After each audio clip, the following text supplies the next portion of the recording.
இந்தாப்பா. அடடா, சாரி ராஜசேகர், கொஞ்சம் நாளி ஆயிடுத்து. பரவாயில்லையா, வாங்க உள்ள வாங்க வாங்க. அதெல்லாம் ஒண்ணும் இல்ல. வாங்க சாமி, சௌக்கியமா இருக்கீங்களா? நல்லா இருக்கலாம். என்னம்மா குழந்தை, சௌக்கியமா இருக்கியா? நல்லா இருக்கேன். ஐயா, பேரு ரத்னசாமி, எனக்கு சம்பந்தியா வர போறவரு, பழைய நண்பரு. அப்படியா? ரொம்ப சந்தோஷம். இவர் தான் மாப்பிள்ள, பேரு சக்திவேல். வணக்கம் தம்பி. வணக்கம். ஏன் எல்லாம் நிக்கிறேன், உட்காருங்கோ. நீங்க உட்காருங்க முதல்ல.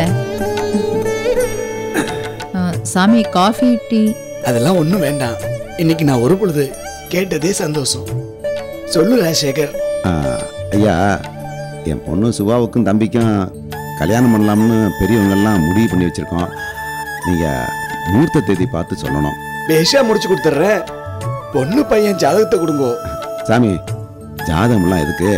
மனசு பொருந்தி போச்சு, கல்யாணம் பண்ணலாம்னு முடிவு பண்ணியாச்சு. அப்புறம் ஜாதகம்லாம் என்னத்துக்கு? நல்ல தேதி பார்த்து சொல்லுங்க. ராஜசேகர், நான் ஒன்னும் இப்போ ஜாதக பொருத்தம் பார்க்க கேட்கல, கல்யாண தேதி குறிக்க தான் கேட்கிறேன். ஏன்னா கல்யாணம் செஞ்சுக்க போறவாளோட ராசி நட்சத்திரம் லக்னம் பொருந்துற தேதியில கல்யாணத்தை நடத்தினோம்னா அவ இல்லற வாழ்க்கை எப்பவுமே நன்னா இருக்கும். அதுக்காக தான் கேட்கிறேன். 2 பேரோட ஜாதகத்தையும் தரையலா? சாமி மன்னிக்கணும், நான் பையன் ஜாதகத்தை எடுத்துட்டு வரலையே. அதனால என்ன, பரவாயில்ல. பொண்ணு ஜாதகம் இருக்கும் இல்லையோ, அது போதும். பார்வதி, போய் பொண்ணு ஜாதகம். சரிங்க. இந்த காலத்துல யாரும் ஜாதகத்தை பார்த்து கல்யாண தேதி குறிக்கிறதே இல்ல. கல்யாணம் மட்டும் கிடைக்கிற தேதியில தான் கல்யாணத்தையே வச்சுன்றா. அந்த காலத்துல எல்லாம் இப்படியா? இந்தாங்க சாமி. குடுங்கோ குடுங்கோ.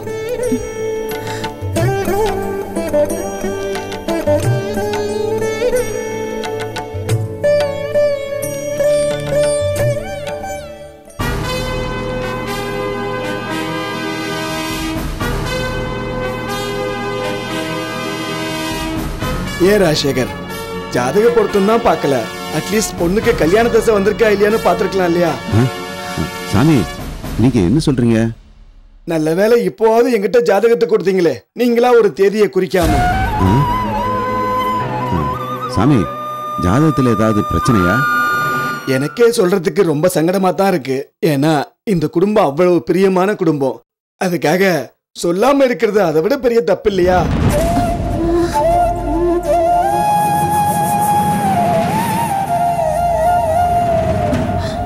சாமி, நீங்க சொல்றதெல்லாம் பார்த்தா எனக்கு ரொம்ப பயமா இருக்கு. எந்த விஷயமா இருந்தாலும் சட்டுன்னு சொல்லிடுங்க. பொண்ணுக்கு இன்னும் கல்யாண திசையே வரல. 6 மாசத்துக்கு அப்புறம் தான் வருது.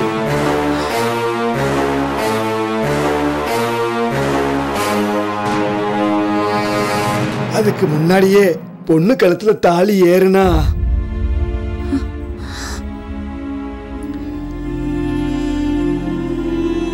சொல்றதுக்கே கஷ்டமா தான் இருக்கு. இருந்தாலும் ஜாதகம் என்ன சொல்லுதோ அதை நான் சொல்லித்தானே ஆகணும்.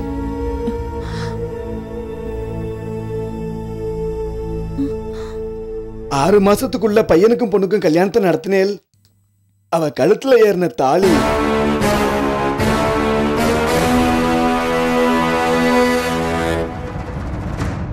நிலைக்காது.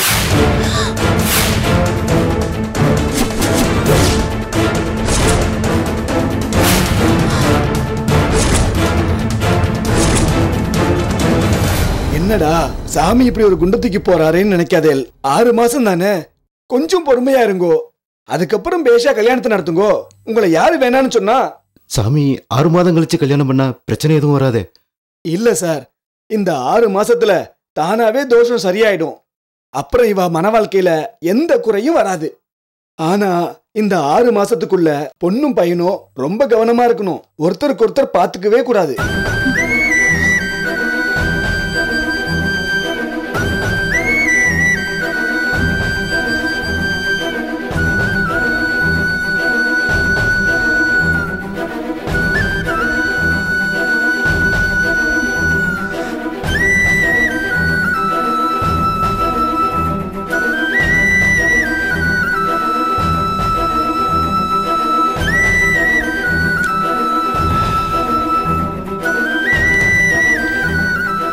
அதெல்லாம் வேண்டாங்க.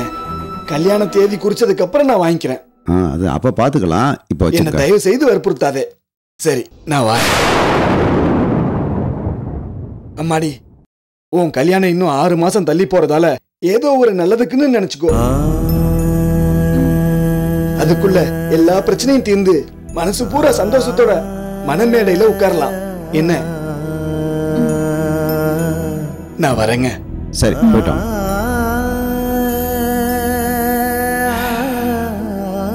ரத்னசாமி என்ன இப்படி சொல்லிட்டு போறாரு? அங்கிள், இவங்க பேச்செல்லாம் பெருசா எடுத்துக்க வேணாம்னு எனக்கு தோணுது.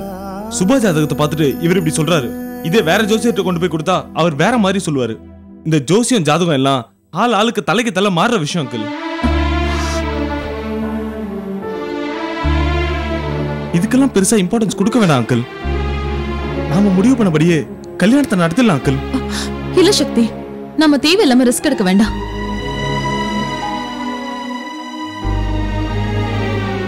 அதே மாதிரி மகாலிங்க ஐயர் ஜாதகத்தை பார்த்து சொல்லிருக்காரு. அவர் சொன்ன அப்படியே பலிக்கும். எதுக்கு அனாவசியமா ரிஸ்க் எடுக்கணும்? என்ன 6 மாசம் தானே, கண்ணை மூடி கண்ணை திறக்கிறதுக்குள்ள போயிடும். எனக்கும் சுபா சொல்றதுதான் சரின்னு தோணுது. கொஞ்சம் பொறுமையா இருப்போமே. என்ன ராஜசேகர்?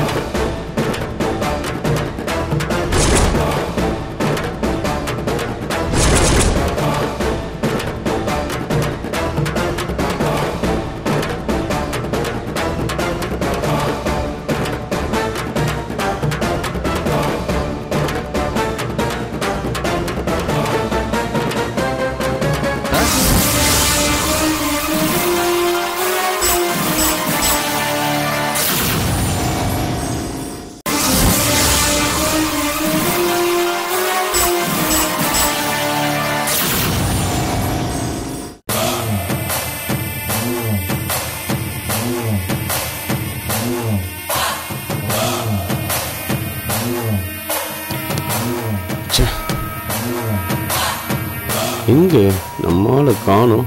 ஒருவேளை சொதப்பிட்டானோ?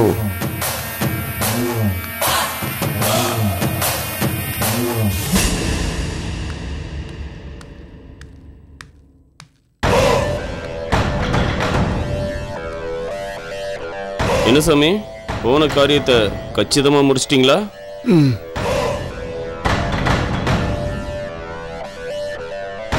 நீங்க சொன்ன மாதிரியே பொண்ணுக்கு இன்னும் கல்யாண திசை வரல. அதனால ஒரு 6 மாசம் கழிச்சு தான் கல்யாணம் பண்ணணும்.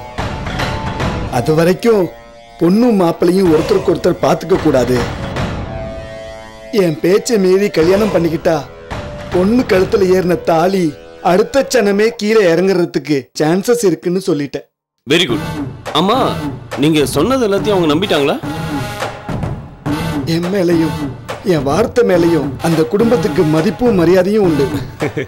அது தெரிஞ்சுதானே இந்த காரியத்தை உங்ககிட்ட ஒப்படைச்சேன்.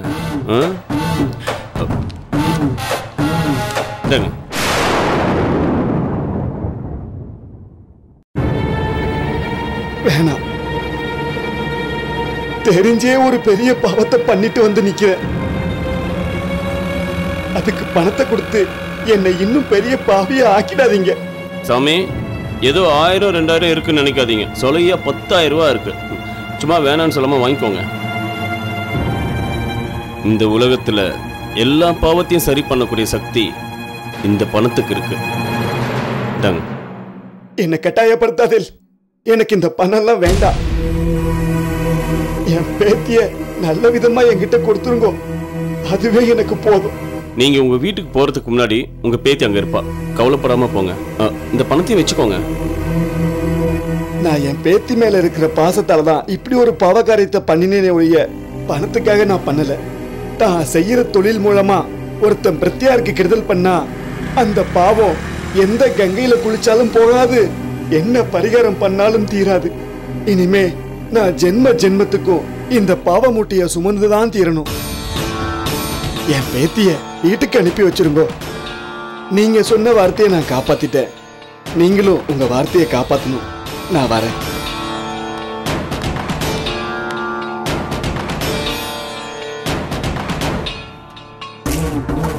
என் பேரை சொன்னாலே அத்தனை பேரை கொலை நடுங்குவாங்க. ஆம்பளைக்கு ஆம்பளை, பொம்பளைக்கு பொம்பளைன்னு பேர் எடுத்தவனா. அப்படிப்பட்ட இந்த பவானியோட வீட்டுக்குள்ளேயே ஒருத்தி வந்து ஏன் புள்ளைய ஏன் கண்ணு முன்னாடியே செருப்பால் அடிச்சுட்டு போயிட்டான். அவளை இவரும் ஒண்ணும் செய்யல, இவனும் ஒண்ணும் செய்யல. கேட்டா ஆளுக்கு ஒரு காரணத்தை சொல்றாங்க. ஏமா நீ மட்டும் என்னம்மா பண்ணிட்டு இருந்த? நீயும் சும்மா தானே நின்னுட்டு இருந்த.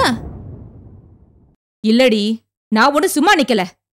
அவளை எப்படி சந்தி சிரிக்க வைக்கலான்னு யோசிச்சுக்கிட்டு இருந்தேன். நான் யோசிச்சு முடிவு பண்றதுக்குள்ள அவ பயந்து ஓடிட்டா. யாரு அவ பயந்து ஓடிட்டாளா? ஆமாடி, என்னமோ நான் பயந்துகிட்டு இருந்த மாதிரி கேள்வி கேக்குற. எனக்கு நான் அவகிட்ட பயம். அவளை நான் என்ன பாடுபடுத்துறேன்னு மட்டும் நீ பாரு. என்னம்மா பண்ண போற? இனிமே உங்க அப்பா அவைய அண்ணனை நம்பி பிரயோஜனம் இல்லடி. அவளை ஏன் வழியில போய் தான் நான் பழி வாங்கணும். யாருக்குமா போன் பண்ற? எனக்கு தெரிஞ்ச நம்பூதிரி ஒருத்தர் கேரளால இருக்காரு, அவருக்கு தான் போன் பண்றேன். அவருக்கு எதுக்குமா? இருடி, ரிங்கு போகுது. ஹலோ, ஆரானே? நமஸ்காரம், நான் தான் பவானி பேசுறேன். சொல்லுங்க மேடம். தானே நீங்க உடனே கிளம்பி சென்னைக்கு வர முடியுமா? ஒரு அர்ஜென்ட்டான மேட்டர் இருக்கு. எந்த மேடம்? எந்தெങ്കിലും அர்ஜென்ட்டான ஜோலியோ? ஆமா, ஒருத்திய கை கால் விளங்காம பண்ணி மூளையில முடக்கி வைக்கணும். அதென்ன ஒரு பிரச்சனையும் இல்ல. நான் ஒரு 2 நாளில் அவட எத்தும். சரி, உங்களுக்காக நான் வெயிட் பண்ணிட்டு இருப்பேன். கண்டிப்பா வந்துடுங்க. கண்டிப்பா வரேன் மேடம். இந்த நம்பூதிரிக்கு ஒரே நாக்கு ஒரே சொல்லு. மா என்னம்மா நீ கை கால்ல விளங்காத இப்படி பண்ணணும்னு அது இதுன்னு ஏதோ பேசிட்டு இருக்க? ஆமாடி, என் பையனை செருப்பால் அடிச்ச அந்த கைய இனிமே செயல்படவே விடக்கூடாது. காலம் பூரா அவ முடமாவே கிடக்கணும். வா பரத், உன்னை அடிச்சாலே அந்த சுபா அவ காலம் பூரா கண் கலங்குற மாதிரி அருமையான ஒரு ஏற்பாடு பண்ணிருக்கேன். என்னம்மா சொல்றீங்க?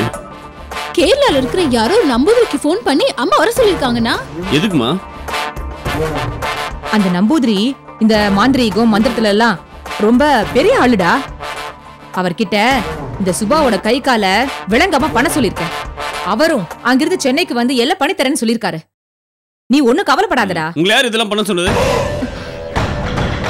என்னடா நீ சந்தோஷப்படுவேன்னு இப்படி எல்லாம் பண்ணா நீ இப்படி பேசிட்டு இருக்க?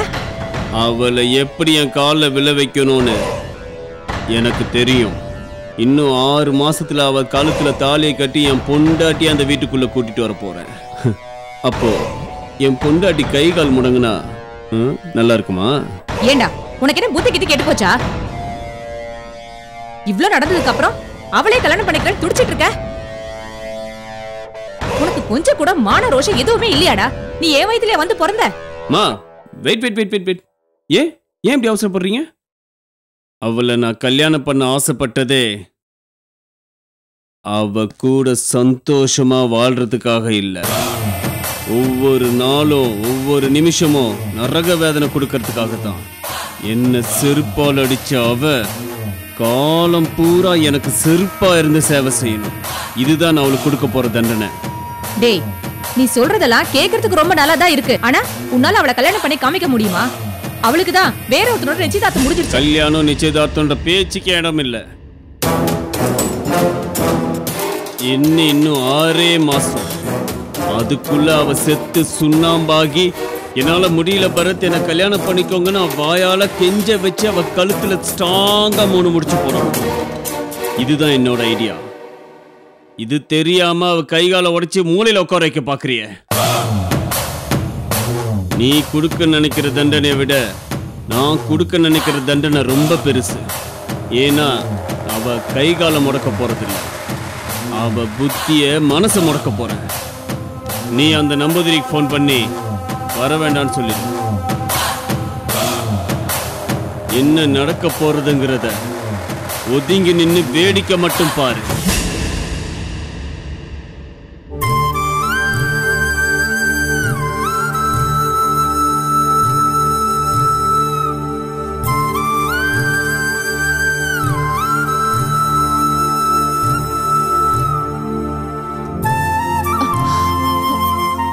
இப்ப என்ன நடந்துச்சுன்னு 2 பேரும் இப்படி உட்கார்ந்துட்டு இருக்கீங்க? அம்மா, எது நடக்கணும்னு நினைச்சோமோ அது நடக்காம போயிடுச்சு. அதான் மனசுக்கு ரொம்ப கஷ்டமா இருக்கு. நாம அந்த ஐயர்கிட்ட முகூர்த்த தேதியை மட்டும் குறிச்சு வாங்கியிருக்கணும். அவர் கேட்டதும் ஜாதகத்தை கொடுத்துருக்க கூடாது. அதை கொடுத்தது தான் தப்பா போச்சு. அதை கொடுத்ததுனால தானே நம்ம சுபாவுக்கு அது சரியில்லை இது சரியில்லை என்னென்னமோ சொல்லிட்டு போயிட்டாரு. அவர் பேச்சையும் நம்மளால மீற முடியல. இப்ப தப்பாயிடுச்சு. இந்த 6 மாசம் தள்ளி போற அளவுக்கு நம்ம சூழ்நிலையும் இல்லம்மா. இப்போ ஆண்டவருக்கு நாம என்ன பதில் சொல்றதுன்னே புரியல. அப்பா, ஐயர் இப்படி சொன்னாருன்னு ஆண்டவர்கிட்ட சொல்லுங்க. அவர் கண்டிப்பா புரிஞ்சுப்பாரு. அவர் புரிஞ்சுக்கலாம். ஆனா ஆரம்பத்துல இப்படி ஒரு தடை வந்துருச்சே. அம்மா, இதையும் தடையா நினைக்கிற? தள்ளி தானே போயிருக்கு. இல்ல, நீ என்ன சொன்னாலும் என் மனசு சமாதானம் ஆகாதும்மா. ஐயோ, என்னம்மா நீ? அப்பா, நீங்களாவது இல்ல. சொல்லுங்க. எனக்கும் மனசு கஷ்டமா தான் இருக்கு. நீ சக்தியோட பொண்டாட்டி ஆகிறது எவ்வளவு சீக்கிரம் நடக்கணும்னு நாம நினைச்சோமோ அது நடக்காம போயிடுச்சம்மா. அதுக்கு இப்படி ஒரு இடைஞ்சல் வந்துடுச்சம்மா. பா, நான் ஆல்ரெடி சொல்லிட்டேன்ப்பா. இந்த 6 மாசங்கிறது ஒரு பெரிய விஷயமே இல்ல. கண்ணை மூடி கண்ணை திறக்கிறதுக்குள்ள பஞ்சா பறந்துரும். தேவையில்லாம நீங்களும் கஷ்டப்பட்டு அம்மாவையும் கஷ்டப்படுத்திட்டு இருக்கீங்க. அம்மா, 6 மாதங்கிறது பெரிய பிரச்சனை இல்லதான். ஆனா அந்த பெருமாள் சமயம் வேற உள்ள பூந்திருக்கான்ல. இப்ப ஒவ்வொரு நிமிஷமும் நாம ஜாக்கிரதையா இருக்கணும். அவன் எந்த நேரத்துல எந்த பக்கத்துல இருந்து என்ன பிரச்சனை பண்ணுவான்னு யாருக்கு தெரியும்? ஆமாங்க, இவ வேற அந்த ஆளு பையனை தேடி போய் செருப்பால் அடிச்சிட்டு வந்திருக்கா. அதுக்கெல்லாம் அவன் பழி வாங்காம விட மாட்டானே. இது பாருமா, நான் திரும்ப திரும்ப சொல்லிட்டு இருக்கேன். நான் அலட்சியமாலாம் இல்ல. நான் ஜாக்கிரதையா இருக்கணும், எனக்கும் அது தெரியும். ஆனா இவ்ளோ நடந்ததுக்கு அப்புறமா பயப்படணுங்கிற அவசியம் எனக்கு இல்ல. சக்திக்கும் சுபாஷினிக்கும் கல்யாணம் நடக்கணுங்கிறது அந்த ஆண்டவரோட விருப்பம், தீர்மானம். இது நிச்சயமா நடக்கும். நீங்க 2 பேரும் அதை நம்பணும்.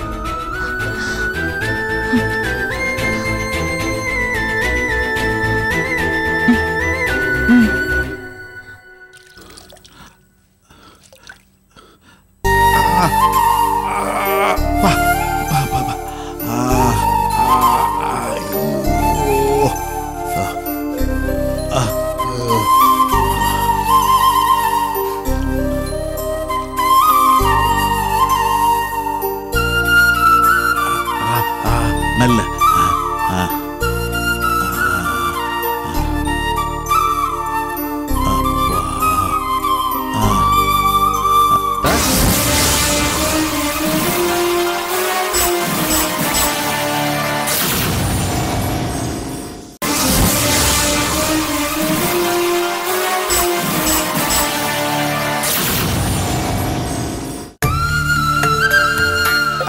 படுபாவி பசங்க இப்படி கண்ணு மண்ணு தெரியாம போட்டு அடிச்சிருக்காங்களே.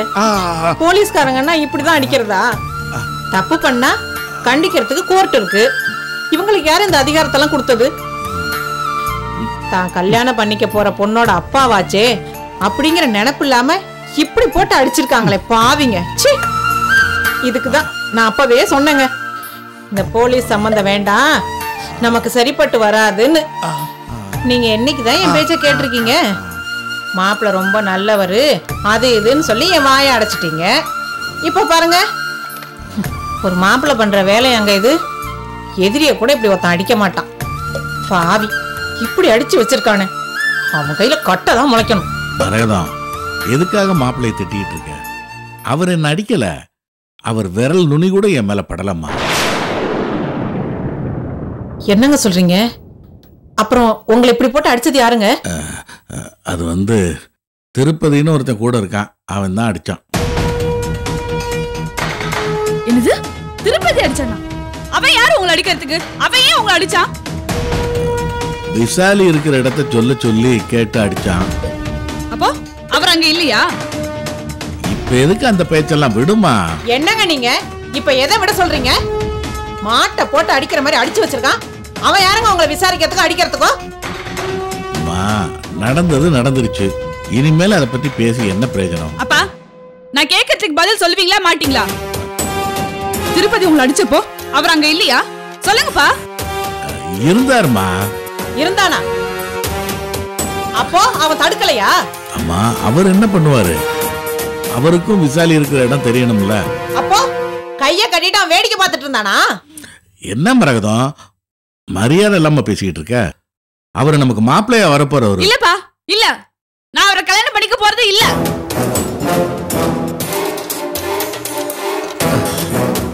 அவசரப்பட்டு எந்த முடிவுக்கும் வந்துடாதம்மா, இது உன் வாழ்க்கை பிரச்சனை. இல்லைங்க, உமாவோட இந்த முடிவு தான் கரெக்ட். உமா சரியா தான் முடிவு எடுத்திருக்கா. அவனை கல்யாணம் பண்ணிட்டா இவன் நிம்மதியாவே இருக்க முடியாது. உளராத மரகதம். இல்லப்பா, அம்மா ஒன்னும் உளரல, சரியாதான் பேசுறாங்க.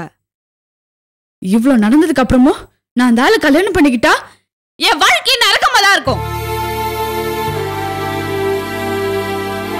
நான் அவர்கிட்ட எவ்வளவு கெஞ்சி பார்த்தேன். அப்பா விட்டுருங்கன்னு எத்தனை தடவை சொன்னேன். அவர் என்ன தப்பு பண்ணிருக்க மாட்டாரு, அவரை விட்டுருங்கன்னு எத்தனை தடவை சொன்னேன். ஆனா என் பேச்சு கேட்காம அவ்வளவு பிடிவாதமா இருந்தாரு. சரி, ஒரு போலீஸ் இன்ஸ்பெக்டரா அவர் கடமையில அவர் கரெக்டா இருக்காருன்னு நினைச்சேன். ஆனா எவனையோ ஒருத்தனை விட்டு அப்பாவை இவ்வளவு அடிக்க விட்டுருக்கானா, அதனால மனுஷனே இல்ல. இவ்வளவு கீழ்த்தனமா பிஹேவ் பண்ணுவாருன்னு நான் கொஞ்சம் கூட எதிர்பார்க்கல. ஏங்க, நீங்க இருந்த இதே இடத்துல அவரோட அப்பா இருந்தா இப்படிதான் ஆளை வச்சு அடிக்க சொல்லி வேடிக்கை பார்த்துட்டு இருந்திருப்பானா?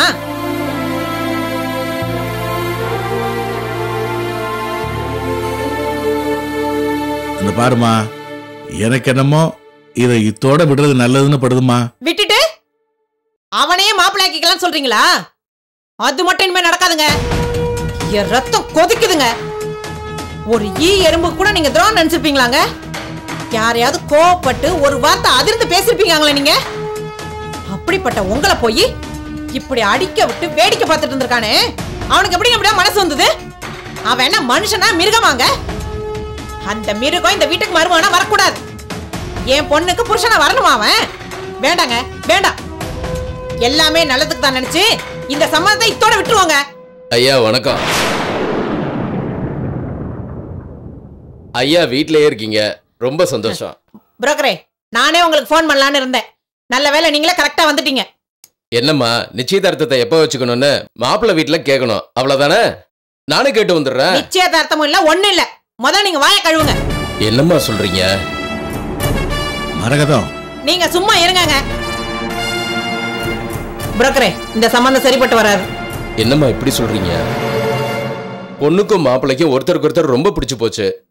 சீக்கிரமா கல்யாணத்தை முடிச்சிடணும்னு சொன்னீங்களே. இனிமே முடிக்கிறதுக்கு ஒண்ணு இல்லங்க, எல்லாமே முடிஞ்சு போச்சு. திடீர்னு ஏன் இப்படி ஒரு முடிவுக்கு வந்தீங்கன்னு நான் தெரிஞ்சுக்கலாமா? எங்களுக்கு பிடிக்கலங்க, அதுதான் காரணம், வேற ஒண்ணும் இல்ல. இப்ப என்ன பண்றீங்க? நேரா அவங்க வீட்டுக்கு போய் இந்த சம்பந்தம் சரிப்பட்டு வராது நாங்க சொன்னதா அவங்க கிட்ட சொல்லி எங்க பொண்ணோட போட்டோவையும் ஜாதகத்தையும் வாங்கிட்டு வாங்க. சரிம்மா, இதை நான் கொஞ்சம் கூட எதிர்பார்க்கலம்மா. மனசுக்கு ரொம்ப வருத்தமா இருக்கு. நீங்க ஒண்ணு வருத்தப்படாதீங்க. போட்டோவையும் ஜாதகத்தையும் கொண்டு வந்து கொடுங்க. உங்களுக்கு கொடுக்க வேண்டிய கமிஷன் நான் தரேன். கமிஷனுக்காக நான் சொல்லம்மா. அம்மா வரங்கம்மா. ஐயா வரங்க. போயிட்டு வாங்க. உமா, நான் பண்றதுல உனக்கு ஒன்னும் ஆட்சேபணம் இல்ல? இல்லம்மா, நான் பண்ணணும்னு நினைச்சதுதான் நீ பண்ணிருக்க.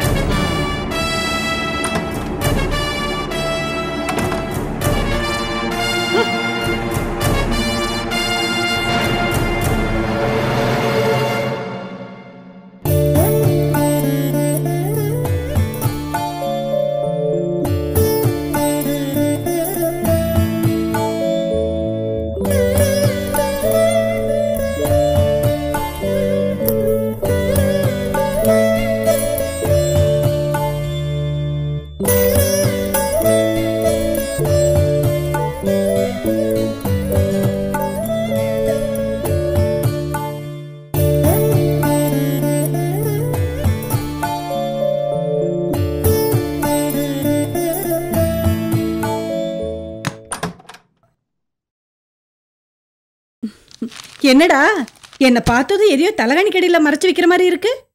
நானும் மறைச்சு வைக்கலையம்மா, அப்படிலாம் ஒண்ணும் இல்லையே. சரி சரி. அம்மா அம்மா அம்மா அம்மா குடுமா ப்ளீஸ். நான் பாத்துக்கிறேன்.